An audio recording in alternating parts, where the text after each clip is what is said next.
जादू की भूमि में लुकास नाम का एक राजकुमार शाही महल की ऊंची दीवारों के भीतर रहता था। उन्हें यह विश्वास करना सिखाया गया कि धन और शक्ति उनका जन्म सिद्ध अधिकार है। हालांकि किस्मत को कुछ और ही मंजूर था। पूरे राज्य में लिली नाम की एक गरीब लेकिन उत्साही राजकुमारी अपने माता पिता के साथ एक साधारण झोपड़ी में रहती थी।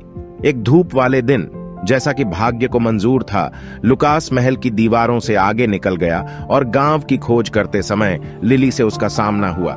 उनकी नजरें मिली और तुरंत रिश्ता बन गया।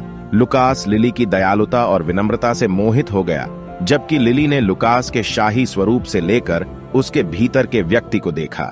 जैसे जैसे दिन हफ्तों में बदलते गए, लुकास और लिली की गुप्त बैठकें जारी रहीं। वे हंसे, कहानियां साझा कीं और एक ऐसा बंधन बनाया जो उनकी भिन्न परिस्थितियों से परे था।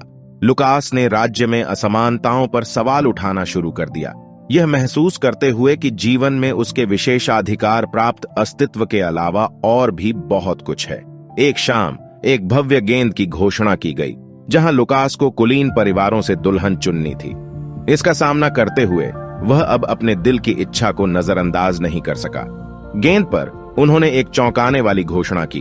उन्हें एक सामान्य व्यक्ति लिली में अपना सच्चा प्यार मिला। अदालत में हंगामा मच गया, लेकिन लुकास दृढ़ रहा और उसने घोषणा की कि प्यार की कोई सीमा नहीं होती। राजा, जो शुरू में क्रोधित था, उसने लुकास की आंखों में ईमानदारी और लिली द्वारा उसके जीवन में लाई गई खुशी देखी। वह उनके मिलन के लिए सहमत हो गए, ये महसूस करते हुए कि उनके बेटे की खुशी परंपरा से अधिक मूल्यवान थी। लुकास और लिली की शादी एक साधारण लेकिन हार्दिक समारोह में हुई, जिसने दो अलग अलग दुनियाओं को एकजुट किया। उनकी प्रेम कहानी ने राज्य को प्रेरित किया, करुणा और एकता को बढ़ावा दिया। लुकास और लिली ने अपनी स्थिति का उपयोग कम भाग्यशाली लोगों के उत्थान के लिए किया। एक ऐसा क्षेत्र बनाया जहां दया और समझ का राज्य था, और इसलिए राजकुमार और एक बार गरीब राजकुमारी ने साबित कर दिया कि प्रेम और करुणा किसी भी बाधा को पार कर सकती है, और अपने पीछे एक ऐसी विरासत छोड़ गई जो युगों युगों तक गूंजती रही। उनकी कहानी यह याद दिलाती है कि सच्ची दौलत महलों या ताजों में नहीं, बल्कि दिलों द्वारा बनाए गए बंधनों और एक दूसरे से सीखे गए सबक में होती है।